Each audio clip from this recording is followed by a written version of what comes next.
I got a story to tell. This one is a little bit different. There's really not a lot of humor in this story, and this story was very impactful for me. This is the story of how I gave the eulogy at my best friend's funeral. So we known each other from maybe eighth grade, and we were 25 at this time. So we known each other for eighth grade or whatever. So we were always together. Like this was my best friend by far. Probably one of the few real best friends like that I ever had, that we were together all the time every day, and we known each other for a long time. So it was a tough situation because he committed suicide. And, prior to that, we'd had all kinds of conversations and stuff like that. But one of our last conversations, strangely enough, had happened maybe 6 months prior to this. And, he said, if anything ever happened to me, I want you to do my eulogy. So, you laugh or whatever. You think, okay, man, this dude is just being dramatic or whatever. So he ended up moving with his girl probably about an hour away. So, we didn't see each other as much as we did before. But slowly he had started to develop, a drinking problem. So I did notice that, and we talked about it or whatever. And he was one of those dudes who, just everybody liked, and he made everybody laugh, and he was just that kind of dude that everybody gravitated toward him. So nobody really cared too much that he drank, because it even made him funnier or whatever. But you never know what a person is going through internally. So me and one of my other friends, we ended up going down to Florida, Fort Myers, Florida, where he was from. And it was over Christmas. So we're down there having a good time. Everything is good. Now, his aunt, man, they just cooked so much food. It's ridiculous. I've never seen any setup the way they set it up down south when you come over. They have everything on the table from breakfast to a dang turkey. She just had so much food. It was crazy. So I'm down there because it was really that was my first time down south. So I'm down there having a good time. And then a phone call comes. So the phone call was from my girlfriend at the time. And she called his mom. So, you don't know who's on the phone. So his mom kind of has a shocked look on her face. And she tells me to come here and come to the phone. So I come to the phone, and my girl is crying on the phone. I'm kind of like, because we only been down there maybe 2 days, and we drove. So we drove like 2 days to get there damn near, and we only been down there for 2 days. So my girl is on the phone, and she's crying, and she tells me, and I'm not going to use his name, but she says, so and so is dead, and I'm in shock. What do you mean? And she said, yeah, he is. And, they found him in this park, which is a beautiful park we had. They found him in this park dead.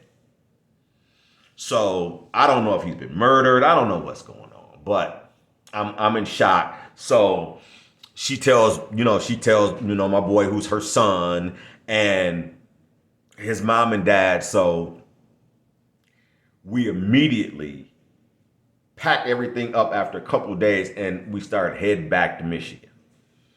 So the whole time, it's like I'm even too much in shock to even cry at the time, because I'm just like, this can't be real. This it just can't be. There has to be a mistake. Whatever. It's got to be a mistake. I'll see when I get home. So we get home, and it was not a mistake.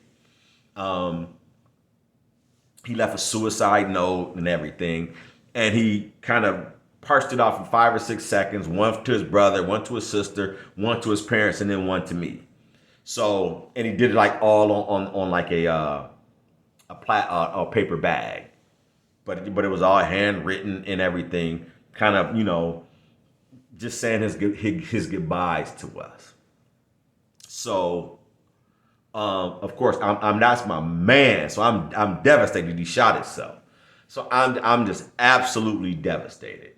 So in the midst of all this, you got some clowns, and mainly a clown parent who's coming up with all these stupid ideas, like he did it because he wanted to go with us to Florida and we left him. Just all kinds of dumb stuff like that. That only made things horribly worse and exacerbated it, and just really, made me very angry. So we get to a few days before the funeral. So I call his parents, and I tell them that me and him, we talk. And the one thing that I promised him, and he made me promise him, that if anything ever happened, that I would do the eulogy at his funeral. So they said, you know what? If that's what he said, then you're going to do the eulogy. So I'm 25 years old. So I have some things written down that I'm going to say about it. So I start off by taking a shot at, not literally, verbally, at one of the parents who was talking all that craziness. And I used something that I had heard before. And it was basically like, you don't have to condemn a dirty glass of water, just put a clean one next to it. So I say something along those lines, and everybody knew exactly what I meant and who I meant it for. So I go into talking about how we met, how, he was 13 years old, full mustache and chest hair, shirt open when we met. Just looking like, I'm thinking he's somebody's parent. And he is 13 like me, 13, 14 with chest hair and a mustache and everything. So everybody there, and I mean, this dude was so popular. You couldn't have put a Cheeto in there. There was so many people. He was so well loved. So I'm going through the eulogy, and I'm making people laugh, I'm making people cry, and it's emotional. I get to certain parts and then I break down. It's even rough after almost 30 years. It still chokes me up a little bit. So, so certain parts I get choked up, and then, people start to cry, and then I pull it back together, get back on it, get them laughing, because this dude he was a hilarious dude. Everybody loved him. So I got it. I mean, I'm just going, and everybody's loving it. And when I ended, I received a standing ovation at my best friend's funeral after giving his eulogy. And at that point in my life, that had been probably the most difficult thing that I had ever done, was to give the final parting words that were going to be heard by a large group of people to chronicle the life of my best friend, Matt Johnson. And that was probably one of the defining moments in my life, because when that time came, I didn't want to do it. I didn't want to do it. But my word is bond. Life, death, my word is bond. I take my word serious.